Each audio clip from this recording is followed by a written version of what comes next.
রাতের বেলায় স্বপ্ন দেখলেন অমুক গ্রামে একজন মানুষ মারা গেছে। ফজরের নামাজ পড়া হাঁটি হাঁটি পা পা করে গ্রামের দিকে রওনা করলেন। রওনা যখন করলেন, মানুষটার দিকে যখন চলে গেছে, যে বলে গ্রামে কি কোনো মানুষ মারা গেছে নাকি?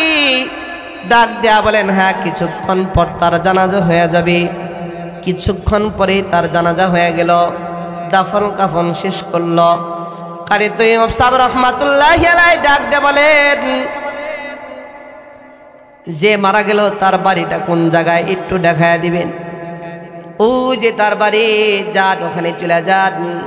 কারি তৈয়ব সাহেব রহমাতুল্লাহি আলাইহি বাড়ির গেটের ভিতরে যায়, আসসালামু আলাইকুম ওয়া রাহমাতুল্লাহ, আসসালামু আলাইকুম ওয়া রাহমাতুল্লাহ বলে বলে যখন ডাক দিছে, ভিতর থেকে 6 থেকে 7 বছরের একটা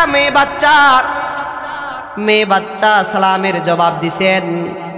সালামের জবাব দেওয়ার পর যখন গেটটা খুলে দিছে, কারি তৈয়ব সাহেব রহমাতুল্লাহি আলাইহি মেয়ে সন্তানটাকে ডাক দেয়া বলেন, মা, তোমার বাড়িতে কে আছে আমাকে বলো, কেউ কে আছে নাকি তোমার বাড়িতে? মেয়ে সন্তানটা চোখের পানি ফালা দিয়া ডাক দেয়া বলেন, না না, আমার বাড়িতে আপন বলতে কেউ নাই। আমার আপন ছিল দুনিয়াতে একজন, আমার বাবা দুনিয়াতে আমার আপন ছিল, কেউ আর আপন আমার কেউ নাই। আমার মা নাই, আমার বোন নাই, আমার ভাই নাই, একজন ছিল আমার বাবা, কিছুক্ষণ আগে তারা জানাজা হয়ে গেল। কারি তৈয়ব সাহেব রহমাতুল্লাহি আলাইহি মেয়ে সন্তানটাকে ডাক দেয়া বলেন, মা, তোমার যেহেতু আপনজন কেউ নাই, তোমার মাথার উপরে আমি হাত রেখে বলতেছি, আজকে থেকে তুমি মেয়ে আমার সন্তান। আল্লাহু আকবার কোন আল্লাহ, এই জোরে কোন আল্লাহু আকবার। কোনো বাচ্চা, কোনো এতিম বাচ্চা যদি কখনো দেখেন, তখন তার মাথার উপরে হাত রেখে বলবেন, তোর যদি কেউ না থাকে দুনিয়ায়, আমি তো আছি, তুই আমার সাথে দেখা করবি। ঠিক কিনা জোরে কোন না কেন? এটা দরকার আছে কি আছে না? যত প্রাইভেট প্রতিষ্ঠানই হোক আর কওমি মাদ্রাসায় হোক, প্রত্যেক মাদ্রাসায় এতিম বাচ্চা থাকে। ঠিক কিনা জোরে কোন না কেন? তার কারণ হুজুরদের তো দয়ার মায়া ভরা, কোনো এতিম বাচ্চা যখন দেখে তখন তাকে ফ্রি সার্ভিস করে দেয়। ঠিক কিনা জোরে কোন না কেন? মুহতারাম হাজিরিন, কারি তৈয়ব সাহেব রহমাতুল্লাহি আলাইহি মেয়েটাকে ডাক দেয়া বলেন, মা, তোমার বাবা এমন কোন আমল করতো কিনা আমাকে একটু বলো। কয়, আমার বাবা এমন কোন আমল করতো কিনা এটা আমার জানা নাই। দিন আনতো দিন। এ যুবক, তুমি যখন ওযু করতেছিলে, ওযুর পানির সাথে জিনার গুনাহগুলা ভাইসা ভেসে যায়, এটা আমি আমার চোখ দিয়ে দেখছি। আল্লাহু আকবার জোরে কর না, আবার জোরে কর না, আল্লাহু আকবার। ইমামে আজম ইমাম আবু হানিফা রহমাতুল্লাহি আলাইহি ডাক দেয়া বলেন, যুবক,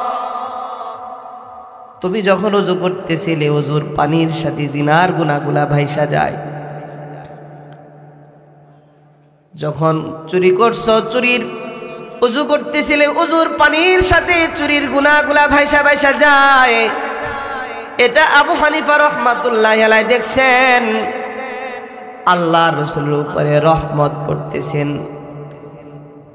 এটা হযরতে আয়েশা সিদ্দিকা রাদিয়াল্লাহু তাআলা আনহার চোখে ধরা পড়ে গেছে। আল্লাহ তাআলা এমন কিছু মানুষের চোখ বসিরাতের চোখ বানায় দিছে। আল্লাহর রাসূলের উপরে রহমত পড়ছে, এটাও দেখতে পাইছেন। চুরির গুনাহগুলা ভাইসা ভেসে যায়, এটা দেখছেন। জিনার গুনাহগুলা ভাইসা ভেসে যায়, এটা দেখছেন। এমন চোখ যদি কেউ বানাইবার চায়, তাহলে বসিরতের চোখ লাগে। ওই চোখ দিয়া কখনো গুনাহ করা যায় না।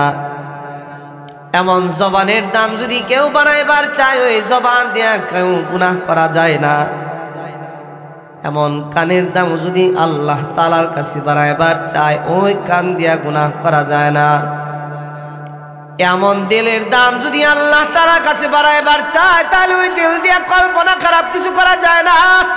তাহলে ওই জবানের দাম, চোখের দাম, ওই কলিজার দাম আল্লাহ তাআলার কাছে বেড়ে যায়। আল্লাহু আকবার জোরে কর না, এই জোরে কর না, আল্লাহু আকবার।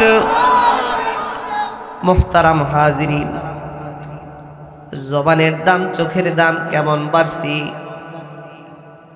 হযরত উমর মসজিদে নববীতে যখন খুতবা দিতেছিলেন, খুতবার মাঝখানে হঠাৎ একদিন ইয়া সারিয়াল জাবাল, ইয়া সারিয়াল জাবাল বলে বলে যখন ডাক দিছে, নামাজ শেষে সাহাবায়ে কেরাম হযরত উমরকে ডাক দেবেন, উমর কোনদিন তো খুতবার মাঝখানে ইয়া সারিয়াল জাবাল বলে ডাক দাও না, আজকে কেন ইয়া সারিয়াল জাবাল বলে ডাক দিলা, সারিয়ারে ডাক দিলা? নামাজ শেষে হযরত উমর সাহাবীদেরকে ডাক দেয়া বলেন, সাহাবীরা রে, আমি যখন খুতবা দিতেছিলাম, খুতবার মাঝখানে আমার চোখে ধরা পড়ে গেছি, 100 কিলোমিটার দূরে সারিয়া পাহাড়ের ওই পাশে যুদ্ধ করতেছে। আমি দেখতেছিলাম পাহাড়ের ওই পাশে যখন যুদ্ধ করতেছে, শত্রুরা তার পিছন দিক দিয়ে আক্রমণ করার জন্য আসতেছে। শত্রুর যেন মোকাবেলা করতে পারে এই জন্য সারিয়ারে ডাক দিছি, সারিয়া তোমার পিছনে শত্রু আছে দেখে নাও। এইটাও আমার চোখ হযরত উমর এত দূরে দেখছে। আল্লাহু আকবার করে, আল্লাহ, এত দূর থেকে দেখছেন হযরত উমর, 100 কিলোমিটার দূর থেকে দেখছেন। আমরা তো পর্দার ওই পাশে কি হয় এটা আমরা দেখি না, আমার চোখে ধরা পড়ে না।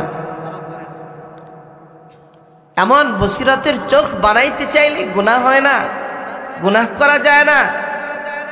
অমন চোখ যাদের আছে তাদের কাছে থাকতে হয়।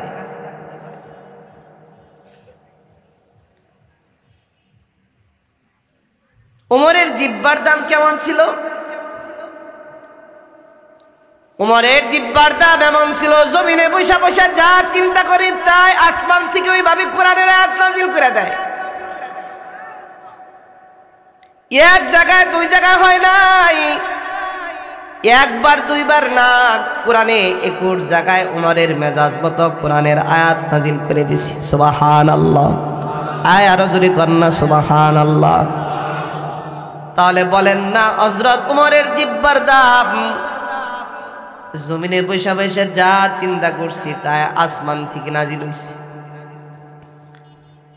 মুহতারাম হাজিরিন, একবার হযরত উমর মসজিদে নববীর বারান্দায়, আল্লাহর রাসূল বারান্দায়, আল্লাহর রাসূলের কাছে হঠাৎ করে পয়গম্বরের কাছে জিবরাইল আলাইহিস সালাম আসছে। আল্লাহর রাসূল ঘামা শুরু করেছে।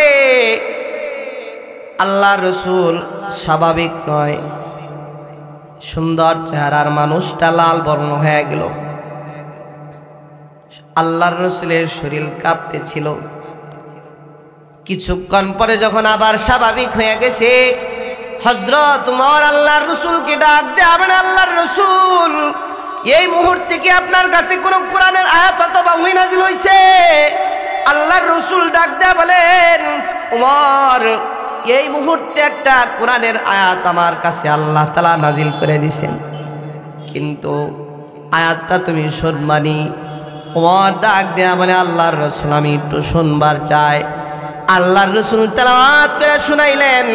উমর আল্লাহর রাসূলকে ডাক দেয়া বলেন, আল্লাহর রাসূল কিছুক্ষণ আগে আমি আমার মনের তামান্না আর আকাঙ্ক্ষা আমি নিজে নিজে বলতেছিলাম, যেইভাবে আপনার কাছে কোরআনের আয়াত নাযিল হইছে এভাবেই আল্লাহর কাছে চাইতেছিলাম, আল্লাহ এভাবে যদি আপনি কোরআনের আয়াত নাযিল করে দিতেন, ওই মুহূর্তে আপনার কাছে এই আয়াত ওইভাবেই আল্লাহ তাআলা কোরআনের আয়াত নাযিল করে দিয়েছে। আল্লাহু আকবার, আরে জোরে কন্না আল্লাহু আকবার।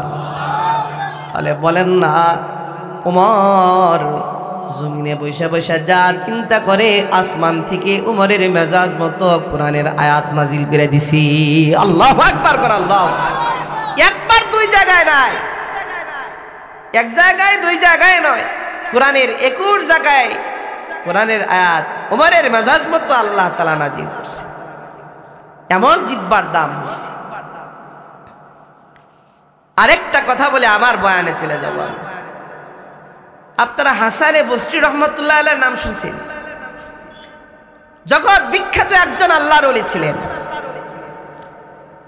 হাসানে বসরি রহমতুল্লাহ আলাইহি যখন একদিনের বাচ্চা একদিন শিশু বাচ্চা হাসান বসরি রাহমাতুল্লাহ আলাইহির বাবা হযরত উমরের কাছে বাচ্চাটারে লইয়া উমরের দরবারে চলে গেছে। হাসান বসরি রাহমাতুল্লাহ আলাইহির বাবা হযরত উমরকে ডাক দিয়া বলেন, উমর, আমার বাচ্চার একটা নাম রেখে দাও নাম, আর আমার বাচ্চারে তোমার হাত দিয়া প্রথম খাবারটা তোমার হাত দিয়ে খাওয়াইয়া দাও। এই দুনিয়ার এই জগতের এখনকার মানুষ কোনো ভালো মানুষ দিয়া খাবারটা বাচ্চার মুখে তুলে দেয় না, এটাকে তাহনিক বলে, তাহনিক। যারা নামাজ পড়ে এই নামাজি মানুষ দিয়া বাচ্চার মুখে খাবার তুলে দেয় না। যারা তাহাজ্জুদের লজ্জা যাদের আছে তাদেরকে দিয়া প্রথম খাবারটা বাচ্চার মুখে দেয় না। এটা সন্তানের হক। ডান কানে আজান দেওয়া, বাম কানে একামত দেওয়াটা সন্তানের হক। সন্তানের সুন্দর একটা নাম রাখবে, সন্তানের হক। এই যে মাদ্রাসায় বাচ্চাদেরকে পড়ায়, কোরআন পড়াবে, আল্লাহর হুকুম, ইলম কলিজার ভিতরে ঢুকিয়ে দিবে, সন্তানের হক। তাহনিক করে দিবে, সন্তানের হক। কিন্তু আমরা কোনো বাচ্চাকে তাহনিক করায় না। কোনো ভালো মানুষ দিয়া, তাহাজ্জুদ গুজারওয়ালা মানুষ দিয়া, নামাজি মানুষ দিয়া, আলেম ওলামাদের কি দিয়া বাচ্চার প্রথম মুখে খাবার তুলে দেবে, এটা হয় না। হাসপাতালের বেডের ভিতরে সারা জীবন পশ্চিম দিকে আসার পড়ছে কিনা সন্দেহ আছে, ওই নার্স দিয়া বাচ্চাদের এমন চিন্তা চেতনা আমাদের নাই। আবার তাহনিক কাকে বলি এটা তো দুনিয়ার মানুষ খবরই জানে না, ঠিক কিনা যদি কোন লাগানো। হাসান বসরি রাহমাতুল্লাহ আলাইহির বাবা হাসানকে লইয়া উমরের দরবারে চলে গেছে। হাসান বসরি রাহমাতুল্লাহ আলাইহির বাবা উমরকে ডাক দিয়া বলেন, উমর, আমার একটা তামান্না, তুমি আমার বাচ্চার নামটা রেখে দিবে নাম। ওমর রাদিয়াল্লাহু তাআলা আনহু বাচ্চার চেহারাটা দেখায়, নাম রাখলে, ওর নাম রাখলাম হাসান। সুন্দর এই জন্য নাম রাখলো হাসান। বসরায় থাকে, এবার বসরি বলে ডাকে, হাসান বসরি বলে ডাকছে। মুহতারাম হাজিরিন, দ্বিতীয় নাম্বার কাজ হযরত উমর হাসান বসরি রাহমাতুল্লাহ আলাইহি বাবাকে ডাক দেয়া বলেন, বাচ্চাকে মুখে খাওয়াইয়া দিব, মধু, চিনি, খেজুর কোনো কিছু আনছেন কিনা দেন, আপনার বাচ্চার মুখে একটু তুলে দেই, খাবারটা খেয়ে নে। হাসান বসরি রাহমাতুল্লাহ আলাইহির বাবা উমরকে ডাক দেয়া বলে, উমর, আমার মনের তামান্না, আমার মনের আকাঙ্ক্ষা, তুমি যেহেতু কোরআন শুনা মুসলমান হইছ, তোমার ভিতরে, তোমার কলিজার ভিতরে কোরআন আছে, তোমার কলিজার বেজায় দাম, আর তোমার জিহ্বারও বেজায় দাম। তার কারণ তোমার জিহ্বা এমন দাম, জমিনে বসে যা চিন্তা করো আসমান থেকে তাই নাজিল হয়। ওমর, আমি আমার মনের আকাঙ্ক্ষার তামান্না, তোমার মুখের লালা, তোমার মুখের লালা যদি আমার হাসানের প্রথম খাবার হয়, বাবা হিসাবে আমি ধন্য হয়ে যাব। ইতিহাসের ভিতরে খুঁজে পাওয়া যায় উমরের জিহ্বার লালা হাসান বসরি রাহমাতুল্লাহ আলাইহির মুখে প্রথম খাবার হয়েছে। সুবহানাল্লাহ কয় না? আর একটু জোরে কও না সুবহানাল্লাহ। প্রথম খাবার হওয়ার কারণে ইতিহাসের ভিতরে খুঁজে পাওয়া যায় বিশ্ববিখ্যাত একজন আল্লাহর ওলি হইয়া দুনিয়া থেকে কবরে চলে গেছে। তাহলে বলেন না, জিহ্বার দাম থাকার দরকার আছে না নাই? সেই 1400-1450 বছর আগের কোরআনই তো এখনো আছে। সেই সূরা ফাতিহা তো আমরা এখনো পড়ি। সাহাবায়ে কেরাম পড়ছে, তাবিঈনরা পড়েছে, তারা ফায়দা পেয়েছে কোরআনের, আমরা পাই না কেন? তার মানে সূরা ফাতিহা পড়ে শেফা ফু দিলে তার জন্য শেফা হয়ে যায়, আমরা ফু দিলে কাজে লাগে না, তার কারণে আমাদের জবান নষ্ট। ঠিক কিনা জোরে কন্যা করো, এই জোরে কন্যা, ঠিক কিনা জোরে কন্যা করো, আমাদের জবান নষ্ট হয়ে গেছে। আমাদের জবানের দাম আল্লাহ তাআলার কাছে নাই। এই মাদ্রাসায় কোরআন পড়া হয়, মাদ্রাসার বাচ্চা এত সুন্দর করে তেলাওয়াত করলো, আমি মুগ্ধ হয়ে গেছি। আগে থেকেই একটা নাম আছে ধনবাড়ি, যে বড় বড় হাফেজ তৈরি হয় এখানে। মুহতারাম হাজিরিন, এই জন্য যত বেশি কোনো বান্দা যত বেশি কোরআন তেলাওয়াত করবে, সে তত বেশি হাউজে কাউসারের সুদা তত বেশি পান করবে। বলেন সুবহানাল্লাহ। এই জোরে কন্যা সুবহানাল্লাহ। মুহতারাম হাজিরিন, আমি আপনাদের সামনে ছোট্ট একটি আয়াতি কারিমা তেলাওয়াত করেছি, সেখান থেকে আপনাদের সামনে কিছু কথা বলবো ইনশাআল্লাহ। আপনারা দোয়া করেন আমার জবান থেকে এমন কিছু কথা আল্লাহ তাআলা বের করে দেখ, যেই কথাগুলো বক্তা শ্রোতা সকলের জন্য নাজাতের জরিয়া হয়ে যায়। সকলে বলেন আমিন। ইয়া আইয়ুহাল্লাযীনা আমানুসবিরু ইয়া আইয়ুহাল্লাযীনা আমানুসবিরু ওয়া সাবিরু ওয়া রাবিতু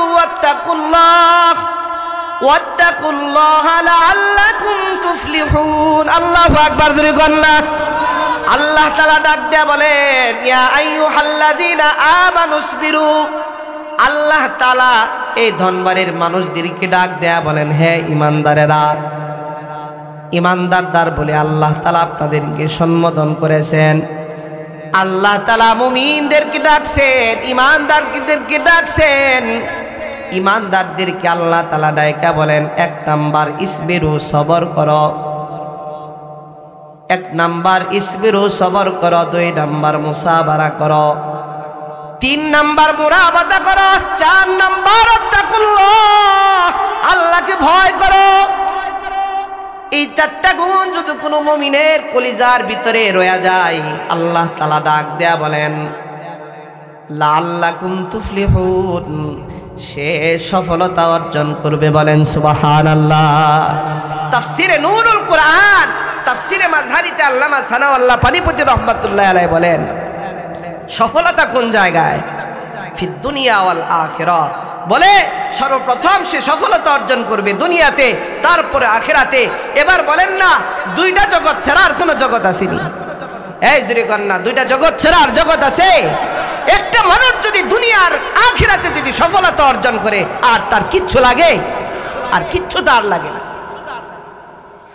এই জন্য মুহতারাম হাজিরিন, মুমিনদেরকে আল্লাহ তাআলা ডাক দেয়া বলেন ইয়া আইয়ুহাল্লাযীনা আমানুসবিরু, 1 নাম্বার সবর করবে। মুমিন বান্দাকে ডাক দেয়া বলেন সবর করো। এবার মুফাসসির বলেন কোন জায়গায় সবর করবে তোমরা শিখো। মুফাসসির বলেন 3 জায়গায় সবর করো। 1 নাম্বার সবর আলা তাআহ, 2 নাম্বার সবর আনিল মাসিয়া, 3 নাম্বার সবর আনিল মাসিবা। তার মধ্যে 1 নাম্বার সবর আলা তাআহ, ইবাদতের ভিতরে সবর করবে। ইবাদত আল্লাহ তাআলার কাছে সবচাইতে, আল্লাহ তাআলার কাছে সবচাইতে বেশি পছন্দের ইবাদত হলো নামাজ। ঠিক কিনা জোরে কন না কেন? তার মানে বান্দা যখন সবর করবে, নামাজের ভিতরে 1 নাম্বার সবর করবে, নামাজের ভিতরে সবর করবে, রুকুর ভিতরে সবর করবে, সিজদার ভিতরে সবর করবে। আল্লাহরে যখন তুমি ডাকবা আল্লাহ আল্লাহ আল্লাহ আল্লাহ, তখন আল্লাহরে ডাকার সময় তুমি সবর করবে। নামাজের ভিতরে তখন তুমি সবর করবে। ওয়াসজুদ ওয়াক্তারিব, আল্লাহ তাআলার কাছে সবচেয়ে বেশি পছন্দের সিজদা। সুবহানাল্লাহ কন্না, এই জোরে কন্না সুবহানাল্লাহ। আল্লাহ তাআলার কাছে সবচেয়ে পছন্দের জিনিসটা হলো সিজদা। ঠিক কিনা জোরে কন্না কেন? সিজদাটা পছন্দের আল্লাহ তাআলার কাছে। এই জন্য সবরের সাথে বান্দা সিজদা দিবে। রুকু যখন করবে বলবে সুবহানা রাব্বিয়াল আযীম, সুবহানা রাব্বিয়াল আযীম। সবরের সাথে রুকু করবে, সিজদা করবে, সবরের সাথে বান্দা সিজদা দিবে। সুবহানা রাব্বিয়াল আলা, সুবহানা রাব্বিয়াল আলা বলে বলে যখন বান্দা সিজদা দিবে, সিজদার ভিতরে যায় বান্দা বলবে সুবহান রাব্বিয়াল আলা, আল্লাহ আপনি আল্লাহ পাক ও পবিত্র, আল্লাহ আপনি পাক ও পবিত্র, আল্লাহ আপনি পাক ও পবিত্র। আল্লাহ তাআলা ফেরেশতাদেরকে ডাক দেয়া বলেন, ফেরেশতারা রে, আমার বান্দারা সিজদার ভিতরে যায় কি বলে? ফেরেশতারা আল্লাহ তাআলাকে ডাক দেয়া বলেন, আল্লাহ আপনার বান্দা নামাজের ভিতরে যাইয়া সিজদার ভিতরে যাইয়া আপনার বান্দা আপনাকে বলে আল্লাহ আপনি পাক ও পবিত্র। নিজের মাথাটাকে নত করে দিয়া আল্লাহ আপনাকে বলে আপনি পাক ও পবিত্র। সুবহানা রাব্বিয়াল আলা, সুবহানা রাব্বিয়াল আলা বলতেছে আপনার বান্দা। আল্লাহ তাআলা ফেরেশতাদেরকে ডাক দেয়া বলে, ফেরেশতারা তারা সাক্ষী থাক, যেই বান্দা আমার সামনে নিজের মাথাটাকে নত করে দিয়ে আমাকে সুবহান বলে ডাক দেয়, আমিও আল্লাহ যেই বান্দা আমাকে পাক ও পবিত্রতার ঘোষণা করে দেয়, তারা সাক্ষী থাক, আমিও আল্লাহ বান্দাকে পাক ও পবিত্রতার ঘোষণা করে দিলাম। আল্লাহু আকবার, এই জোরে কন্না আল্লাহু আকবার। আল্লাহ যদি কোনো বান্দার বান্দিরে পাক ও পবিত্রতার ঘোষণা করে দেয়, ওই বান্দা বান্দির কি আর চিন্তা আছে? এই জোরে কন্যা চিন্তা আছে? जो तू मेरा तू सब मेरा, जो तू मेरा तू सब मेरा, फलक मेरा ज़मी मेरी, अगर एक तू नहीं मेरा तू कोई शय नहीं मेरी, अगर एक तू नहीं मेरा तू कोई शय नहीं मेरी। अल्लाहु अकबर कर, अल्लाहु अकबर। ए दुनियार सब पैसा, दुनियार सब पैसा 5 তলার 10 তলা 50 তলা 1000 কোটি টাকার মালিক হইছো তুমি, কিন্তু আল্লাহরে পাও নাই, তুমি কুরার আন্ডা কিচ্ছু পাও নাই, ঠিক কিনা জোরে কোন না কেন? আর তোমার এই দুনিয়ার কিচ্ছু নাই, তোমার মালিকের সাথে তোমার ভাব আছে, তুমি তোমার সাথে তোমার মালিকের সাথে তোমার সম্পর্ক আছে। এই তোমার 5 তলার 10 তলা 1000 কোটি টাকার মালিক হওয়ার দরকার নাই, তুমি আল্লাহরে পাইছো, এই তো তুমি সব পেয়ে গেছো, ঠিক কিনা জোরে কোন না কেন? তোমারে বানাইছে কে জোরে কন্যা? এই জোরে কন্যা, আমারে আপনারে বানাইছে কে? আল্লাহ বানাইছে। যে আল্লাহ আমারে বানাইছে, কলবের ভিতরে কে থাকবে জোরে কন্যা? এই জোরে কন, কে থাকবে? আল্লাহ থাকবে।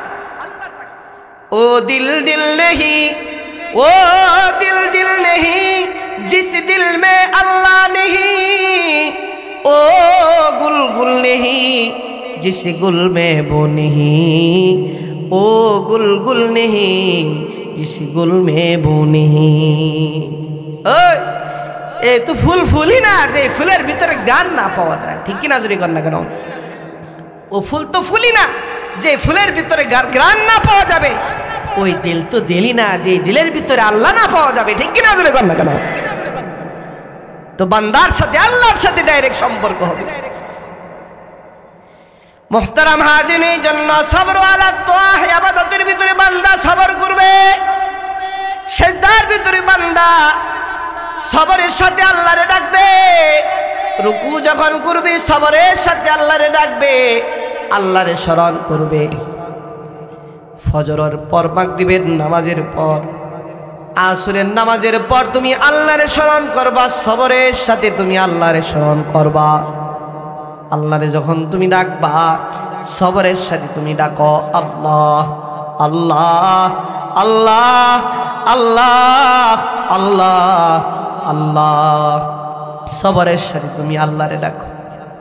সবরের সাথে যদি কোনো বান্দা যদি আল্লাহরে ডাক দেয়, আল্লাহ বলেন আমি আল্লাহ সবরওয়ালা বান্দা হিসেবে তার নাম আসমানে লটকায়া দেই। আল্লাহু আকবার কর, আল্লাহ।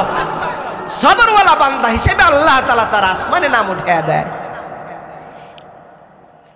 তাফসীরের ভিতরে মুফাসসির বলেন 3 জায়গায় সবর করবে। 1 নাম্বার সবর আলা তাআহ, 2 নাম্বার সবর আনিল মাসিয়া। বান্দা যখন গুনাহ সামনে এসে যাবে, সবরের সাথে নিজেকে গুনাহ থেকে নিজেকে হেফাজত করবে। সবরের সাথে কোনো বান্দা যদি নিজেকে গুনাহ থেকে নিজেকে হেফাজত করতে পারে, সবরের সাথে যদি নিজেকে বাঁচাইতে পারে গুনাহ থেকে, আল্লাহ তাআলা ডাক দেয়া বলেন ওই বান্দাকেও আমি আল্লাহ সবরওয়ালা বান্দা হিসেবে তোর নাম আসমানি দিয়ে দেই। আল্লাহু আকবার কর, আল্লাহু আকবার। এই রাস্তায় চলতেছ, তোমার পরনারীর চেহারা তোমার সামনে ভাইসা উঠছে, আর তুমি যুবক সাথে সাথে তোমার চোখটাকে নিচে নামায়া দিলা। সবরের সাথে কোনো বান্দা যদি নিজের চোখটাকে সবরের সাথে নিচের দিকে নামায়া দিতে পারে, আল্লাহ তাআলা সাথে সাথে বান্দাকে সবরওয়ালা বান্দা হিসাবে ডাক দিয়া তার নাম আসমানে লিখে দেয়। সুবহানাল্লাহ। তাহলে বলেন না, কেউ যদি 1 মিনিট গুনাহ থেকে নিজেকে বাঁচাইতে পারে, আল্লাহ তাআলার কাছে সে পিয়ারা বান্দা হয়ে যায়, মকবুল পিয়ারা বান্দা হয়ে যায়, কবুলিয়ত বান্দা হয়ে যায়। এই জন্য গুনাহ থেকে সবরের সাথে নিজেকে বাঁচায়। মুহতারাম হাজিরিন, এই জন্য একটা হাদিস আল্লাহর রাসূল সাহাবায়ে কেরামের সামনে বারবার বর্ণনা করছেন। একবার বর্ণনা করছেন না, 2 বার বর্ণনা করেছেন না, 3 বার বর্ণনা করেছেন না, 4 বার বর্ণনা করেছেন না, আর অনেক বেশি। একটা হাদিসই বারবার আল্লাহর রাসূল সাহাবীদের সামনে বর্ণনা করেছেন। মুহতারাম হাজিরিন, কিফিল নামক জালেমের ঘটনা আনছেন, বারবার সাহাবায়ে কেরামের সামনে বর্ণনা করেছেন। জীবনে কত গুনাহ করেছেন, অতীতের জীবনের মোতালার দিকে তাকান, কত গুনাহ করেছেন। আজকে মাহফিল শেষ করে তওবা করে আল্লাহর কাছে মাপ চায় তারপরে বাড়ি ফিরব। মুহতারাম হাজিরিন, কিফিল এমন মানুষ ছিল, সুদি কারবার চালাইতো গ্রামের ভিতরে। এমন কোনো রাত নাই যে রাতে কোনো না কোনো মহিলাদেরকে লইয়া জিনাহ করতো না, এমন কোনো রাত নাই। এত খারাপ মানুষ ছিলেন। বিধবা নারীর খুব টাকার প্রয়োজন হয়েছে, কিফিলের কাছে চলে গেছে, কিফিল আমার কিছু টাকা দাও। মহিলা যখন টাকার প্রয়োজন হয়েছে, কিফিল ডাক দেয়া বলে, না আমার কাছে কোনো টাকা নাই, ধার দেওয়া যাবে না। সুদখোররা কিন্তু বলে আমার কাছে টাকা নাই, যখন বলে আমি সুদে দিব তখন বলে তোর কত লাখ টাকা দরকার, ঠিক কিনা জুড়ে কর না কেন? তৎক্ষণাৎ কিফিল মহিলার চেহারার দিকে তাকাইছে, মহিলার চেহারার দিকে তাকা দেখে মহিলাটা সুন্দর। এই জন্য কিফিল সাথে সাথে মহিলাকে ডাক দেয়া বলে, মহিলা আমার সাথে যদি তুমি ব্যভিচার করতে পারো, আমার সাথে যদি এক কামরায় থাকতে পারো, আমার সাথে যদি তুমি জিনাহ করতে পারো, তাহলে তোমাকে কিছু টাকা দিতে পারি। কিন্তু মহিলার জীবনে এমন যে তার জীবনে তার দেহের সাথে আজও পর্যন্ত কোনো গুনাহের সাথে তার আসর লাগে নাই। আল্লাহু আকবার কোন, আল্লাহু আকবার। আজ পর্যন্ত সে গুনাহের সাথে আসর করে নাই, গুনাহ তার শরীরের সাথে আসর হয় নাই। এত পবিত্র একটা শরীর, কিন্তু কিছু কিছু সময় মানুষ অভাবে তার স্বভাব নষ্ট হয়, ঠিক কিনা যদি কর না কেন? এই জন্য সম্পদ চাইবে আল্লাহর কাছে। আল্লাহ ইমানের সাথে সম্মানের সাথে দুনিয়াতে যতটুকু সম্পদ দরকার, আল্লাহ তুমি আমার সম্পদ দাও। মহিলাটা কিফিলের কথায় রাজি হয়ে গেছে, ঠিক আছে তোমার সাথে জিনাহ করব, তারপরেও আমার কিছু টাকার প্রয়োজন। মহিলাটা কামরার ভিতরে লয়ে গেছে, কিফিল নামক জালেম জিনার প্রস্তুতি নিয়ে ফেলাইছে। মহিলার চেহারার দিকে তাকায় দেখে মহিলা চোখ দিয়ে পানি বের করে কান্না করতেছে, মহিলা থরথর করে কাঁপতেছে। মহিলাকে জিজ্ঞাসা করেছে, মহিলা তোমার কারণেই তো জিনাহ করার জন্য প্রস্তুতি নিয়েছি, আবার তুমি কাঁপতেছো কেন, আবার কান্না করতেছো কেন, এত ভয় কিসের তোমার? মহিলাটা চোখের পানি ফালায় দেয়া ডাক দেয়া বলে, কিফিল রে, আমি জাহান্নামের ভয় আমার চোখ দেয়া পানি বের হয়, আল্লাহর ভয় আমার চোখ দেয়া পানি বের হয়। আবার আল্লাহর সামনে বিচারের কাঠগড়ায় দাঁড়াতে হবে, এই জন্য আমার শরীর কাঁপতেছে। কিফিল রে, তোমার কাছে শেষ একটা কথা বলি। মহিলাটা কিফিল রে ডাক দেয়া বলেন, কিফিল একটা কথা তোমার কাছে বলি, আমার আজ পর্যন্ত আমার এই দেহের সাথে এখন পর্যন্ত কোনো গুনাহের আসর আমার শরীরে লাগেনি। যখন এই কথা বলছেন, কিফিলের দিলের ভিতরে আল্লাহ তাআলা কিছু মোহাব্বত তার দিলের ভিতরে ঢুকায় দিছে। আল্লাহু আকবার কন্যা, এই জোরে কন্যা আল্লাহু আকবার। আল্লাহ তাআলা তার কলিজার ভিতরে মোহাব্বত দিয়া দিছে। কিফিল ডাক দেয়া বলে, যাও, তোমার যেহেতু আজ পর্যন্ত তোমার দেহের সাথে গুনাহের আসর লাগে নাই, আমি ওই তোমার পাক পবিত্র শরীর অপবিত্র করবার চাই না। আল্লাহু আকবার জয় কন্যা। মুহতারাম হাজিরিন, কিফিল ডাক দেয়া বলে, যাও, তোমারে 500 টাকা তোমারে হাদিয়া দিয়ে দিলাম। মুহতারাম হাজিরিন, ওই রাত্রে কিফিল আল্লাহর কাছে তওবা করেছে। আর ওই যে একটা গুনাহ থেকে নিজেরে বাঁচিয়ে আনছে, এই দৃশ্যটা আল্লাহ তাআলার কাছে ভালো লাগছে। ওই দিন রাতে আল্লাহ তাআলার কাছে কিফিল তওবা করার কারণে আল্লাহ তাআলা তার तमाम জিন্দেগীর গুনাহ আল্লাহ তাআলা মাফ করে দিয়েছেন। সুবহানাল্লাহ। আর একটু জোরে কন্যা সুবহানাল্লাহ। গ্রামের মানুষরা তো জানো না কিফিল তওবা করেছি। মুহতারাম হাজিরিন, কি কর্তব্য বিমূঢ় হতবাক কি ঘটনা ঘটে গেল। ওই দিন রাত্রে কিফিল নামক জালেম দুনিয়া থেকে ইন্তেকাল করেছে, মারা গেছি। গ্রামের ভিতরে খবর চলে আসলো, সকলে ডাক দেয়া বলে কিফিল মারা গেছে। সকলে এবার ডাক দেয়া বলে কিফিল মারা গেছে, ভালোই হয়েছে, কিফিল মারা গেছে, ভালোই হয়েছে। গ্রামের মানুষটা তো আর জানে না তওবা করে মারা গেছে।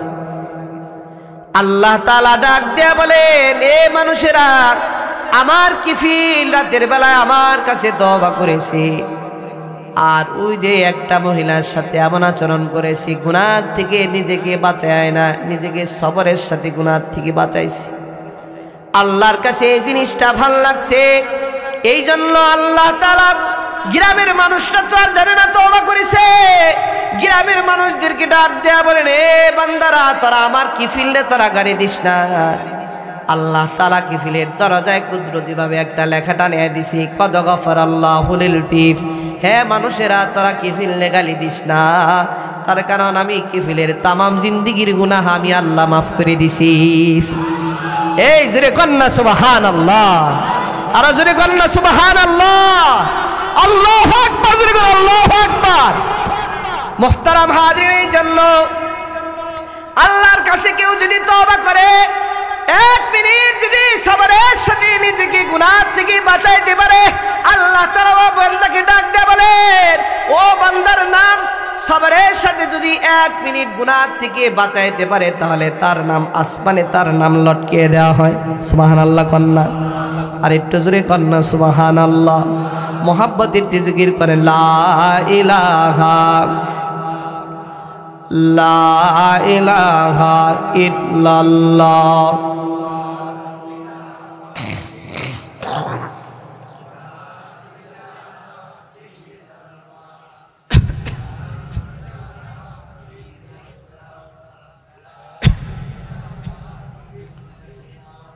লা ইলাহা ইল্লাল্লাহ, লা ইলাহা।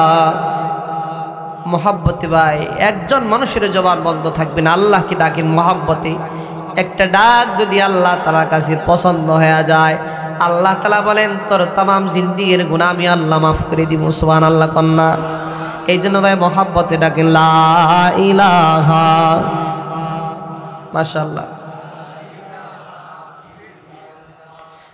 লা ইলাহা ইল্লাল্লাহ, লা ইলাহা।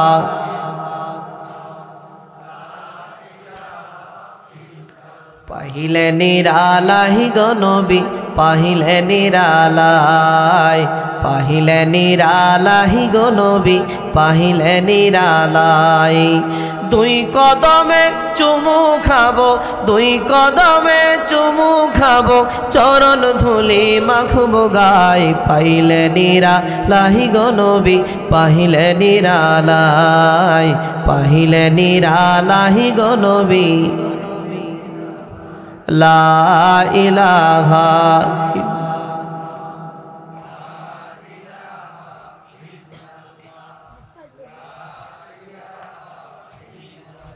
লা ইলাহা ইল্লাল্লাহু মুহাম্মাদুর রাসূলুল্লাহ সাল্লাল্লাহু আলাইহি ওয়াসাল্লাম। আমি বলতেছিলাম তাফসিরে নূরুল কোরআন তাফসিরে মাযহারিতে 3 জায়গায় সবরের কথা বলেছেন। এক, ইসবিরু, সবর করো। কোন জায়গায়? 3 জায়গায় সবর করবে। 1 নাম্বার সবর আলা তাআহ, ইবাদতের ভিতরে সবর করবে। 2 নাম্বার সবর আনিল মাসিয়া, গুনাহ যখন হয়ে যাবে সবরের সাথে নিজেকে গুনাহ থেকে বাঁচাবে।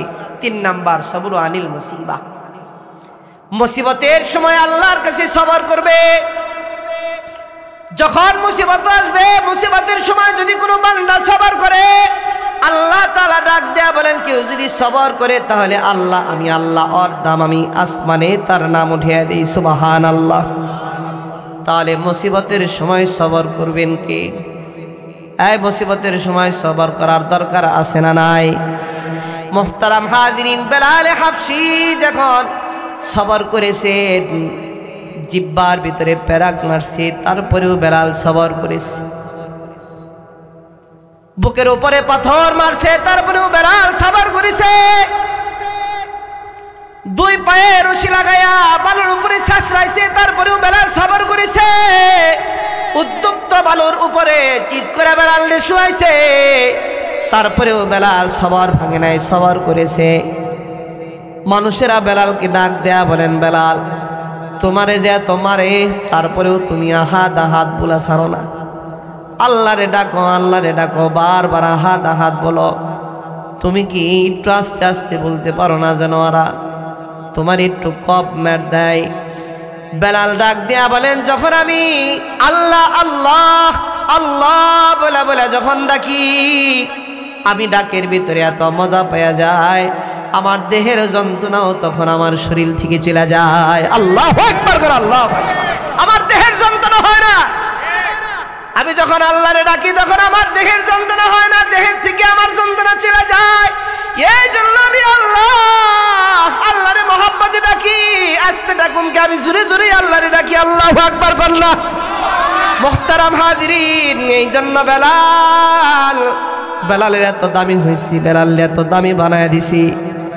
মুহতারাম হাজিরিন, এই জন্য বুঝি না আল্লাহু আকবার, বেলালের দাম আল্লাহ তাআলার কাছে বাড়ছে।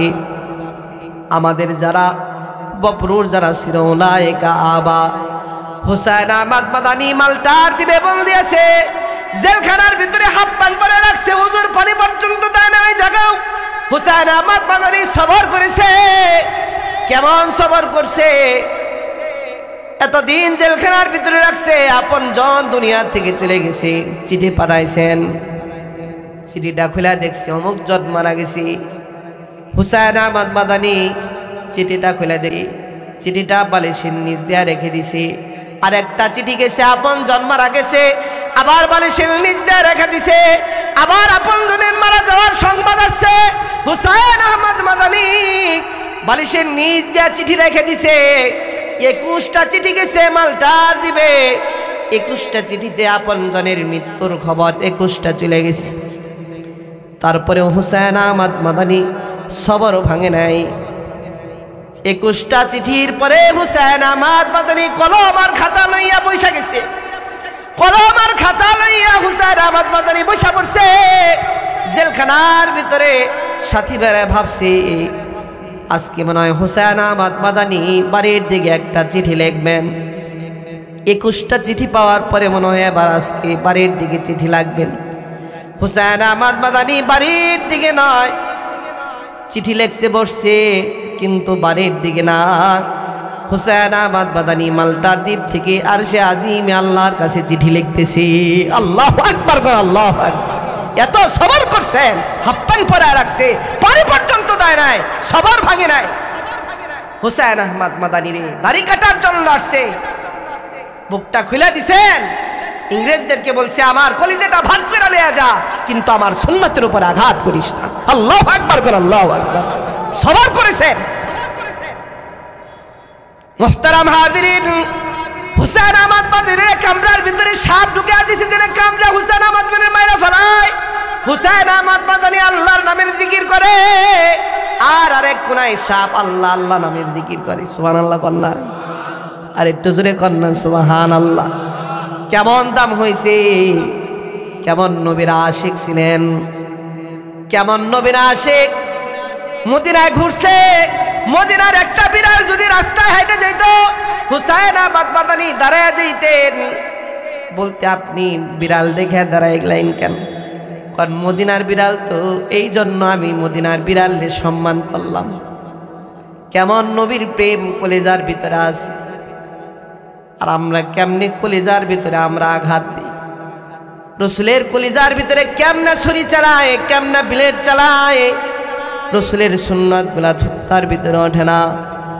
মানা হাব্বা সুন্নতি ফাকাদ আহাব্বানি ওয়া মান আহাব্বানি কানা মাই ফিল জান্নাহ। যারা সুন্নতের আদর্শকে কলিজার ভিতরে জায়গা করে দেয়, আল্লাহ আল্লাহর রসুল বলেন আমি যেই জান্নাতে থাকবো, পাশের জান্নাতটা ওই বান্দাকে দিয়ে দেওয়া হবে। সুবহানাল্লাহ। হুসাইন আহমদ মাদানী মদিনার অলিতে গলিতে ঘুরছে, ঘুরে ঘুরে দেখছে তরমুজের শিলাগুলা পড়ে রইছে। তরমুজের শিলার সাথে হুসাইন আহমদ মাদানী কথা কয়। তরমুজের শিলারে কয়, তরমুজের শিলা তোর কোনো দাম নাই, কিন্তু তুই এমন জায়গায় পড়ে আসিলি রে, যেই জায়গায় আমার পাক পয়গম্বর নবী ওই জায়গায় পাড়া দিছে, এই জন্য তোর তরমুজের শিলার আমার কাছে এত দাম। আল্লাহু আকবার কর, আল্লাহু আকবার। এত দাম হয়েছে, পয়গম্বরকে এত সম্মান দিছে, এত মর্যাদাবান বানাইছেন নিজের কাছে। আমাদের কি ওয়েট, রসুলের যে ওয়েট আমরা ওইটা ধরে রাখতে পারি নাই, নিজের কাছে নাই। মুহতারাম হাজিরিন, এই জন্য রসুল সাল্লাল্লাহু আলাইহি সাল্লাম এই দ্বীনকে কায়েম করার জন্য আল্লাহর রসুল সাহাবায়ে কেরাম জীবন দিছে, জীবন রক্ত ঢালছে। আজকে নামাজ পড়ে, নামাজের অতীত হলো রক্ত ঢালা। সিজদা দেন, সিজদার অতীতের জীবন হলো রক্ত জমিনের ভিতরে গড়ায় গড়ায় পড়া। আজকে মাদ্রাসা দেখেন মুহতারাম হাজিরিন, অতীতের এই মাদ্রাসার জীবনের অতীতের জীবন হলো সাহাবায়ে কেরামের জমিনের ভিতরে রক্ত দেওয়া, মুসলমানদের রক্ত দেওয়া। এক একটা ফুটা ফুটা জমিনের ভিতরে রক্ত দিছে, আর এদেশের ভিতরে ইসলাম জিন্দা হয়েছে, মাদ্রাসা প্রতিষ্ঠিত হয়েছে। ঠিক কিনা জোরে কন্যা কেন? এই জোরে কন্যা ঠিক কিনা? মুহতারাম হাজিরিন, আল্লাহর রাসূল কেমন সবর করেছে। মুহতারাম হাজিরিন, কেমন আল্লাহর রাসূল সবর করেছে, এই কথা বলে আমি শেষের দিকে চলে যাব, বয়ানের ইতি টানবো। মুহতারাম হাজিরিন, আল্লাহর রাসূল তায়েফের জমিনে তিনবার জমিনের ভিতরে বেহুশ হয়ে পড়ে গেছেন। আল্লাহর রাসূল তায়েফের জমিনে তিনবার বেহুশ হয়ে পড়ে গেছে। আল্লাহর রাসূল খুব দিল দেয়া কথাটা শুনবেন রে ভাই। আল্লাহর রাসূল তায়েফের জমিনে তিনবার বেহুশ হয়ে যখন পড়ে গেলেন, ছোট ছোট বাচ্চারা বাটাল দিয়া চুকা চুকা পাথর দিয়ে আল্লাহর রাসূলের উপরে এমন ভাবে আঘাত করেছে, এক একটা পাথরগুলা চুকা চুকা পাথরগুলা আল্লাহর রাসূলের শরীরের উপরে যা পড়ছে। আল্লাহর রাসূলের শরীর থেকে একটা একটা চুকা চুকা পাথর সরে আনছে, আর ফিটকি দিয়া রক্ত বের হয়ে গেছে। আল্লাহর রাসূলের পিঠের ভিতরে এমন একটা জায়গা নাই যে জায়গার ভিতরে ছিদ্র নাই, পাথরের আঘাতের ছিদ্র নাই। হযরতে আয়েশা সিদ্দিকা রাদিয়াল্লাহু তাআলা আনহা আল্লাহর রাসূলকে জিজ্ঞাসা করেছেন, আল্লাহর রাসূল আপনার গায়ে কি কোনো জীবনে বসন্ত হয়েছিল নাকি এত দাগ? আল্লাহর রাসূল চোখের পানি ফালা দিয়া ডাক দেয়া বলেন, না তা বসন্তের কোনো দাগ না। তায়েফের জমিনে ছোট ছোট বাচ্চারা, ছোট ছোট ছেলেরা পাথরের আঘাতগুলো এমন ভাবে করছে যে আমার পিঠরে এমন একটা জায়গা নাই যে এই জায়গায় পাথরের আঘাত নেই। আল্লাহর রাসূল শুধু দিন কায়েমের জন্যে, ইসলামকে জিন্দা করার জন্যে, কালেমাকে প্রতিষ্ঠিত করার জন্যে, কোরআনকে এই জমিনে বাস্তবায়ন করার জন্য আল্লাহর রাসূল সবর করেছেন।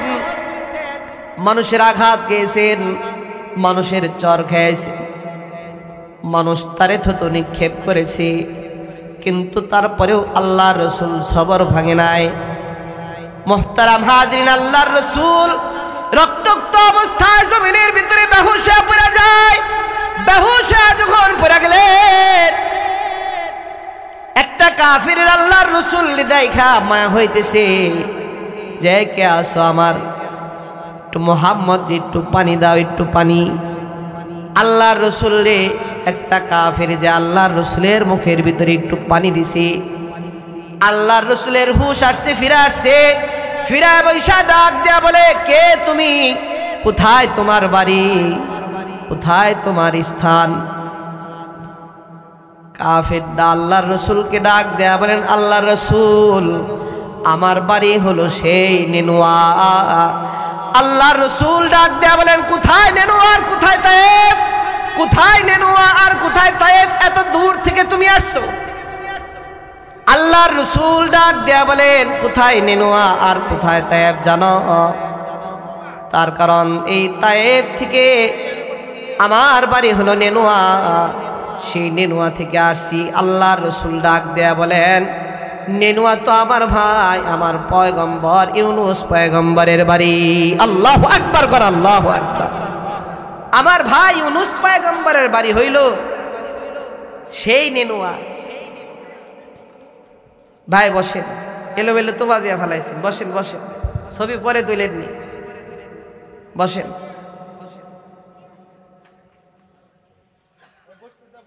জি ভাই বসেন, মজলিসটা সুন্দর ছিল, নষ্ট করেন না ভাই, সুন্দর করে বসে। জি ভাই, আপনারা আছেন না গেছেন? এই আপনারা আছেন না গেছেন? আছেন তো ইনশাআল্লাহ? হ্যাঁ, আমার মোটিভেশন অন্যদিকে চলে গেছে। যাই হোক, আল্লাহর রসুলকে ডাক দেয়া বলেন যে আমার বাড়ি সেই নেনুয়া। আল্লাহর রসুল ডাক দিয়ে বলেন, সেই নেনুয়া তোমার বাড়ি? নেনুয়া তো আমার ভাই ইউনুস পয়গম্বরের বাড়ি। কাফের ডাক দেয়া বলে, আল্লাহর রসুল আপনি এখান থেকে সেই নেনুয়ার খবর কেমনে জানেন? আল্লাহর রসুল আসমানের দিকে তাকায়া চোখের পানি ফালায়া দেয়া ডাক দেয়া বলেন, আল্লাহ আমারে যা জানাই আমি পয়গম্বর তাই আমি জানি। আল্লাহু আকবার কর, আল্লাহু আকবার। আমার আল্লাহ যা আমারে জানায় আমি তাই জানি। কাফেরটা ডাক দেয়া বলেন, আল্লাহর রসুল কোথায় তায়েফ আর কোথায় নেনুয়া? এত দূরের খবর আপনি জানেন? আপনি তাহলে সত্য ধর্মের নবী হবেন, আপনার কোরআন সত্য হবে, আপনি নবী পয়গম্বর সত্য হবেন। ও আল্লাহর রসুল, আমি আর কাফির থাকবার চাই না, আপনার হাতে আমি হাত রাখলাম, এক্ষুনি আমারে কালেমা পড়ে মুসলমান বানায় দেন। আল্লাহু আকবার কর, আল্লাহু আকবার। আল্লাহর রসুলের দেহ থেকে জমিনের ভিতরে রক্ত বের হইতেছে, আরেক দিক দিয়ে আল্লাহর রসুলের হাতে হাত রাখা কালেমা পড়ে মুসলমান হয়ে যাইতেছে। বলেন আল্লাহু আকবার। এই জন্য আমি বলি, যে জমিনের ভিতরে মুসলমানদের রক্ত পড়ে যায়, ওই জমিনটা ইসলামের জন্য কবুল হয়ে যায়। ঠিক কিনা জোরে কন্যা করো। ইতিহাসের ভিতরে খুঁজে দেখেন, মুসলমানরা যেই জমিনের ভিতরে রক্ত দিয়েছে ওই জমিনটা মুসলমানদের হয়েছে। ঠিক কিনা জোরে কন্যা করো। আমাদের বাংলাদেশটাও মুসলমানদের জমিন, তার কারণ এই দেশের ভিতরে মুসলমানরা রক্ত দিয়েছে। ঠিক কিনা জোরে কন্যা করো। মুহতারাম হাজিরিন, দ্বিতীয়বার যখন আল্লাহর রসুল জমিনের ভিতরে যখন আবার বেহুশ হয়ে পড়ে গেলেন পাথরের আঘাতে, আল্লাহর রসুল যখন আবার স্বাভাবিক হয়ে জমিনের ভিতরে বসছে, বৈশা আসমানের দিকে তাকায়া আল্লাহ তাআলাকে ডাক দেয়া বলেন, আল্লাহ এই একটা কথা শুই না, আল্লাহর রসুল এই আল্লাহর রসুলের একটা কথা শুই না, আসমানের এমন কোন ফেরেশতা নাই যে তারা চোখ দেয়া পানি বের করে কান্না করে নাই। আল্লাহর রসুল ডাক দেয়া বলেন, আল্লাহ আপনি কি আমার একা জমিনের উপরে ছেড়ে দিলেন? আল্লাহ আপনি কি আমার একা জমিনের উপরে ছেড়ে দিলেন? এই একটা কথা শুই না, আসমানের সমস্ত ফেরেশতারা চোখ দিয়ে পানি বের হইছে, সমস্ত ফেরেশতারা কান্না করছে। আর শাজিম থেকে আল্লাহ জিব্রাইল রে কয়, জিব্রাইল রে আমি বলে আমার হাবিব রে দোস্তরে জমিনের ভিতরে একা ছেড়ে দিছি, না না, আমার দুস্থ হাবিব রেখা আমি জমিনের ভিতরে ছেড়ে দেই নাই। এ জিবরাইল যাও তাইফের জমিনের ভিতরে চলে যাও। জিবরাইল আলাইহিস সালাতু ওয়াস সালাম আল্লাহর রাসূলের কাছে আসছেন। জিবরাইল আলাইহিস সালাতু ওয়াস সালাম আল্লাহর রাসূলকে ডাক দেবেন, আল্লাহর রাসূল আপনি শুধু অর্ডার করেন, দুই পাহাড়ের চাপ দিয়া তায়েববাসীকে জমিনের সাথে মিশাইয়া দিব। আল্লাহর রাসূল ডাক দেয়া বলেন, না না, এদের সাথে এদেরকে জমিনের সাথে মিশানো যাবে না। আমারে তো আল্লাহ তাআলা মা আরসালনাকা ইল্লা রাহমাতাল লিল আলামিন, আল্লাহ তাআলা আমাদেরকে দুনিয়ার সমস্ত মানুষের জন্য রহমত করে পাঠাইছে। এই দুনিয়ার মানুষ যদি সব মানুষ যদি আলামারা ফেলে, আমি কার কাছে কালেমার দাওয়াত দিয়া যাব? আমি কার কাছে কোরআনের দাওয়াত দিয়া যাব? আমি কার কাছে ইসলামের দাওয়াত দিয়া যাব? এরা বুঝে না, এই জন্য আমার আঘাত করেছে। যেদিন বুঝবে এরা আমাকে মাথায় নিয়ে রাখবে, এরা আমার মুমিন বান্দা হবে, এরা আমার ইসলামের সৈনিক হয়ে যাবে। আল্লাহু আকবার কর, আল্লাহু আকবার। এরা বুঝে না, এই জন্য আমাদেরকে আমার এই পাথর মারছে। আল্লাহর রাসূল বলেন, এই খুব দিল দিয়ে কথাটা শোনো, যে আল্লাহর রাসূল বলেন যারা আমারে চিনে নাই বুঝে নাই, এই জন্য আমার আঘাত করেছে। আমি তো ওদেরকে আঘাত করতে চাই না, ওদেরকে আমি বুকে নিতে চাই।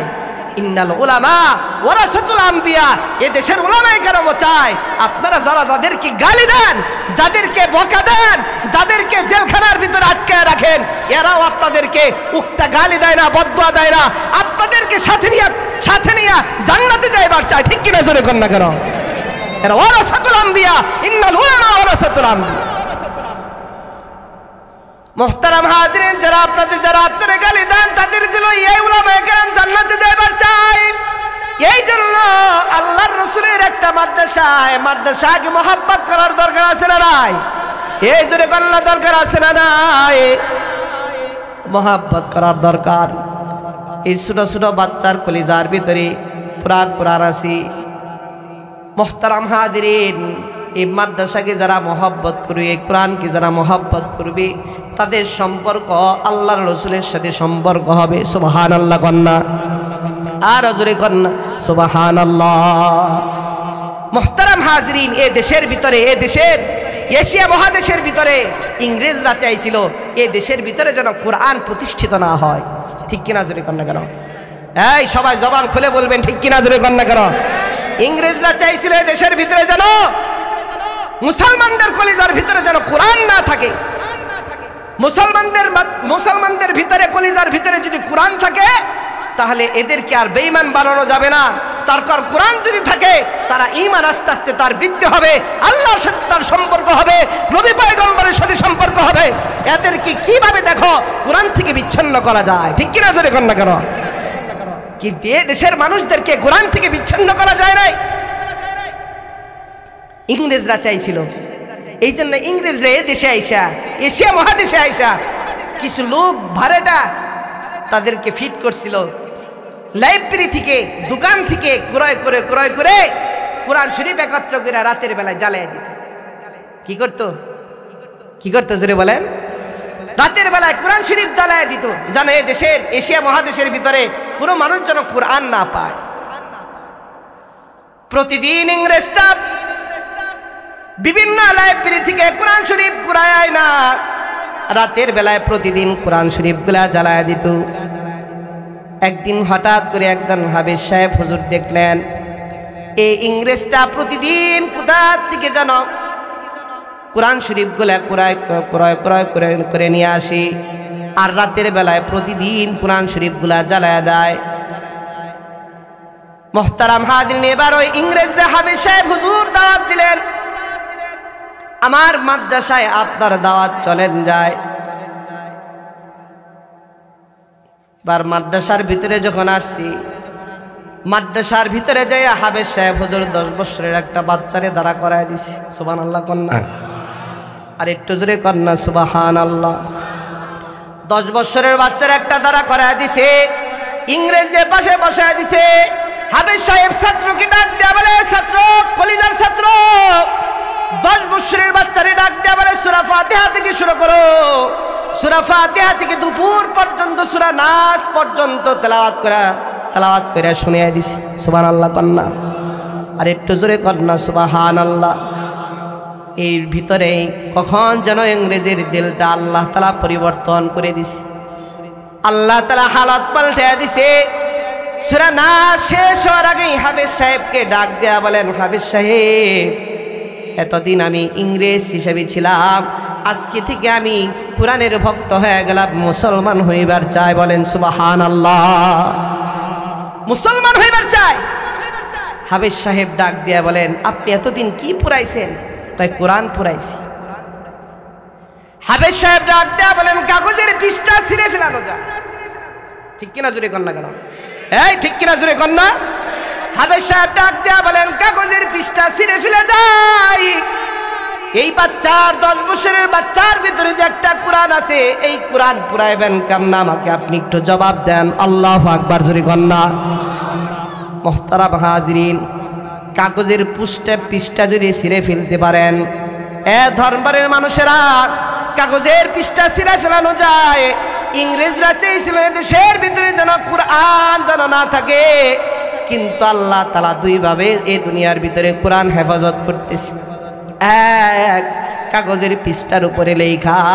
2 নাম্বার হেফাজত করতেছে এই মাদ্রাসার 10 বছরের বাচ্চার কলিজার ভিতরে লেখা। আল্লাহু আকবার, আল্লাহু আকবার। এই কাগজের পৃষ্ঠা পুরানো যায়, কিন্তু কলিজার ভিতরে যে কোরআন আছে, এই কোরআন পুরাই বাকি দিয়া। ঠিক কিনা জোরে কর না কেন? মুহতারাম হাজিরিন, তাহলে কোরআনের দাম আল্লাহর সাথে, কোরআনের দাম মানুষের সাথে যদি হয়ে যায়, তাহলে বলেন না আল্লাহর সাথে সম্পর্ক হয় কি হয় না? জোরে কর না। সম্পর্ক হয়ে যায় আরশে আজিমের সাথে।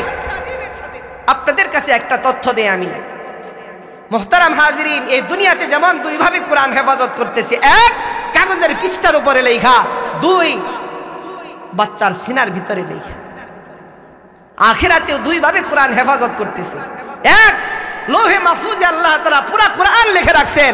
2 নাম্বার, জীবনে শুনছেন কিনা আমি জানি না, ইসরাফিল আলাইহিস সালাতু ওয়াস সালামের কপালের মধ্যে পুরা কোরআন আল্লাহ তাআলা লিখে রাখছেন। বলেন সুবহানাল্লাহ। আখিরাতে 2 ভাবে কোরআন হেফাজত করতেছে, দুনিয়াতেও আল্লাহ তাআলা কোরআন 2 ভাবে হেফাজত করতেছে। এই জন্য আমি বলি, এদেশের কোন মানুষ যদি চায় কোরআনকে মিটিয়ে দিব, এদেশের মানুষ যদি চায় কোরআনকে বাইপাস করে চলবো, এদেশের মানুষ যদি কোনোদিন চিন্তা করে যে এই কোরআনকে মিটিয়ে দিতে চায়, বলেন না বাইপাস করেও চলতে পারে না, মিটিয়ে দিতেও পারবে না। ঠিক কিনা যদি কর না কেন? কোরআনের সাথে যদি কেউ সম্পর্ক না রাখে, যদি বাইপাস করতে চায়, সে এই দুনিয়ার থেকে কোরআন থেকেই বাইপাস হয়ে যাবে। ঠিক কিনা যদি কর না কেন? মুহতারাম হাজিরিন, এই জন্য কোরআনের সাথে সম্পর্ক হলে আল্লাহর সাথে সম্পর্ক হয়। যে যত বেশি কোরআন পড়ে, তার সাথে আল্লাহর সাথে তার সম্পর্ক হয়ে যায়। আরে ইব্রাহিম সাহেব রহমাতুল্লাহি আলাইহি কোরআন পড়ছে, কোরআন পড়া বারবার কিছুক্ষণ পর জমিনের ভিতরে অজ্ঞান হয়ে পড়ে যাইতেন। কারি ইব্রাহিম সাহেব রহমাতুল্লাহি আলাইহি আবার হুশ আসলে ডাক দেয়া বলেন, কারি ইব্রাহিম সাহেব হুজুর, আপনি কিছুক্ষণ তেলাওয়াত করার পরে, 2-1টা তেলাওয়াত করার পরে বেহুশ হয়ে কেন পড়ে যান? কারি ইব্রাহিম সাহেব রহমাতুল্লাহি আলাইহি ডাক দেয়া বলেন, আমি যখন কোরআন শরীফ পড়তে থাকি, কোরআন শরীফের হরফের বাকি বাকি, কোরআন শরীফের আয়াতের বাকি বাকি, হরফের বাকি বাকি আমি আল্লাহরে তখন খুঁজে পেয়ে যায়, তখন আমি বেহুশ হয়ে যাই। আল্লাহু আকবার কর, আল্লাহু আকবার। মুহতারাম হাজিরিন, যে নজর দিয়া কোরআন দেখবে, তার সাথে তত বেশি আল্লাহর সাথে সম্পর্ক। মুহতারাম হাজিরিন, কোরআনের সাথে সম্পর্ক রাখলে, যদি আপনি নাও পড়েন, যদি শুধু কোরআনের সাথে সম্পর্ক রাখেন, কতটুকু লাভ হবে আপনাদের কাছে আমি 1 মিনিটে বর্ণনা শেষ দিব। আপনাদের কি খারাপ লাগতেছে? এই জোরে কোন না, খারাপ লাগতেছে? মুহতারাম হাজিরিন, কারি তৈয়ব সাহেব রহমাতুল্লাহি আলাইহি হঠাৎ করে একদিন রাতের বেলায় স্বপ্ন দেখলেন, অমুক গ্রামে একজন মানুষ মারা গেছে। ফজরের নামাজ পড়া হাঁটি হাঁটি পা করে গ্রামের দিকে রওনা করলেন। রওনা যখন করলেন, মানুষটার দিকে যখন চলে গেছে, যে বলে গ্রামে কি কোনো মানুষ মারা গেছে নাকি? ডাক দেয়া বলেন হ্যাঁ, কিছুক্ষণ পর তার জানাজা হয়ে যাবে। কিছুক্ষণ পরে তার জানাজা হয়ে গেল, দাফন কাফন শেষ করলো। কারি তৈয়ব সাহেব রহমাতুল্লাহি আলাইহি ডাক দেয়া বলেন, যে মারা গেল তার বাড়িটা কোন জায়গায় একটু দেখায় দিবেন। ও যে তার বাড়ি, যান ওখানে চলে যান। কারি তৈয়ব সাহেব রহমাতুল্লাহি আলাইহি বাড়ির গেটের ভিতরে যায় আসসালামু আলাইকুম ওয়া রাহমাতুল্লাহ, আসসালামু আলাইকুম ওয়া রাহমাতুল্লাহ বলে বলে যখন ডাক দিছে, ভিতর থেকে 6 থেকে 7 বছরের একটা মেয়ে বাচ্চা সালামের জবাব দিছেন।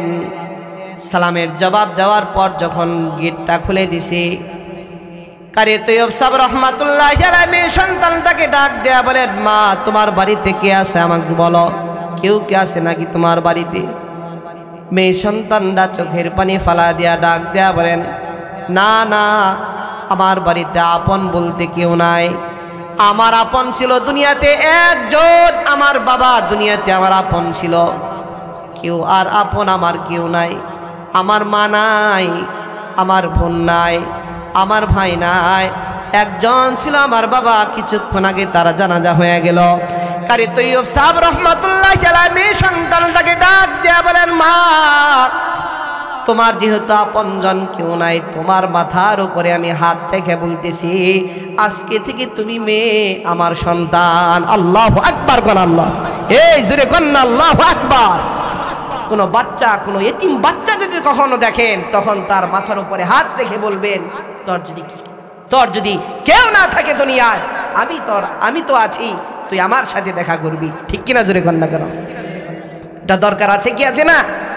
যত প্রাইভেট প্রতিষ্ঠানই হোক আর কওমি মাদ্রাসায় হোক, প্রত্যেক মাদ্রাসায় এতিম বাচ্চা থাকে। ঠিক কিনা জোরে কোন না কেন? তার কারণ হুজুরদের তো দয়ার মায়া ভরা, কোনো এতিম বাচ্চা যখন দেখে তখন তাকে ফ্রি সার্ভিস করে দেয়। ঠিক কিনা জোরে কোন না কেন? মুহতারাম হাজিরিন, কারি তৈয়ব সাহেব রহমাতুল্লাহি আলাইহি মেয়েটাকে ডাক দেয়া বলেন, মা তোমার বাবা এমন কোন আমল করতো কিনা আমাকে একটু বলো। কয় আমার বাবা এমন কোন আমল করতো কিনা এটা আমার জানা নাই, দিন আনতো দিন খায়, তো এটাই ছিল আমার বাবার কাজ, আমি তো অন্য কোনো কাজ দেখি না। কারি তৈয়ব সাহেব রহমাতুল্লাহি আলাইহি আবার জিজ্ঞাসা করেছেন, তোমার বাবা এমন কোন আমল করতো কিনা আমাকে একটু জানাও। মেয়ে সন্তানটা চোখের পানি ফালা দিয়া ডাক দেয়া বলেন, হুজুর আমি আমার বাবাকে অনেক সময় দেখতাম রাতের বেলায় চোখের পানি ফালা দিয়া আসমানের দিকে তাকায়া একটা বই লইয়া সব সময় কান্না করেছে আর চোখের পানি ফালাইত, আর বলতো আসমানের দিকে তাকায়া বলতো, আল্লাহ পারি না আল্লাহ তুমি আমাকে মাফ করে দাও। মাঝে মধ্যে অনেক সময় দেখতাম রাতের গভীর হয়ে গেছে, ফজরের আজান দিয়ে ফেলাবে, এশারের নামাজের পর থেকে নিয়ে ফজর পর্যন্ত বইটা লইয়া চোখের পানি ফালাইছে আর কান্না করেছে। কারি তৈয়ব সাহেব রহমাতুল্লাহি আলাইহি মেয়ে সন্তানটাকে ডাক দিয়া বলেন, মা যেই বইটা লইয়া তোমার বাবা চোখের পানি ফালাইছে, ওই বইটা কোন জায়গায় আছে?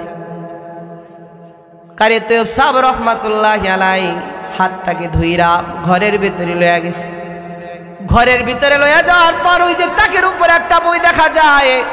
কারি তৈয়ব সাহেব রহমাতুল্লাহি আলাইহি বইটা পারছে, খুলে দেখে সাধারণ কোনো কিতাব না, যে আল্লাহর রাসূলের কাছে যে কোরআন নাজিল হয়েছে ওই কালামুল্লাহ দেখা যায়। আল্লাহু আকবার করে, আল্লাহু আকবার। মুহতারাম হাজিরিন, কিন্তু স্বাভাবিক কোরআনের মতো না। সব কোরআন শরীফ যেরকম, ওই কোরআন শরীফ ওই রকম না, একটু চেঞ্জ লাগে। কারি তৈয়ব সাহেব রাহমাতুল্লাহি আলাইহি মেয়েটাকে ডাক দেয়া বলে, মা কোরআন শরীফের ভিতরে প্রত্যেকটা লাইনের নিচ দিয়া কালো দাগ দেখা যায় কেন? মেয়েটা চোখের পানি ফালায়া দেয়া ডাক দেয়া বলেন, হুজুর আমার বাবা জীবনে চোখে দেখতো না, আমার বাবা জীবনে কোনোদিন কোরআন শরীফ তেলাওয়াত করতে পারতো না। প্রতিদিন এশারের নামাজের পর কোরআন শরীফের প্রত্যেকটা লাইনের নিচ দিয়া হাত বুলাইছে আর চোখের পানি ফলাইছে আর কান্না করছে, আল্লাহ পারি না, আল্লাহ পারি না, তুমি আল্লাহ মাফ করে দাও। প্রতিদিন লাইনের নিচ দিয়ে হাত বুলাইছে, এই জন্য কালা দাগ পড়ে গেছে। কারি তৈয়ব সাহেব রহমাতুল্লাহি আলাইহি দৃশ্যটা দেখা বাড়ির দিকে চলে গেছেন। রাতের বেলায় আমল করে শুয়ে পড়ছেন। যে মানুষটা শুধু কোরআন শরীফ পড়তে পারতো না, তেলাওয়াত করতে পারতেন না, কোরআন শরীফটা আজ পর্যন্ত দেখে নাই, অন্ধ ছিল, শুধু কোরআনকে মহব্বত করেছে আর আল্লাহর কাছে বলেছে আল্লাহ পারি না, এই কথা বলেছে।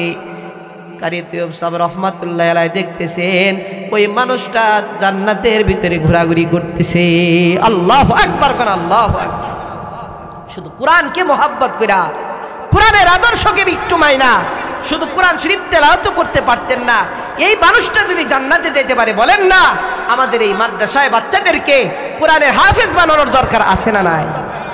আপনি মুরব্বী হয়ে গেছেন, অন্তত একজন হুজুরের কাছে 10টা সূরা অন্তত মুখস্থ করে সুন্দর করে তেলাওয়াত করে শিখেন, ঠিক কি না? জোরে কর না কেন? এই দরকার আছে না নাই? এই দরকার আছে না নাই?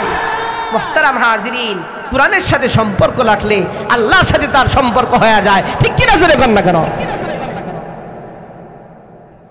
আরে নারায়ে তাকবীর, নারায়ে তাকবীর। প্রধান বক্তার আগমন, প্রধান বক্তার আগমন। মাশাআল্লাহ, হুজুর চলে আসছেন। আমার অত্যন্ত কাছের মহব্বতের বড় ভাই হযরত মাওলানা রেজাউল করিম নাটোরী, আল্লাহ হযরতকে নেক হায়াত দান করুক। আমি যতক্ষণ আপনাদের সামনে ভাঙাচোরা কিছু কথা বলে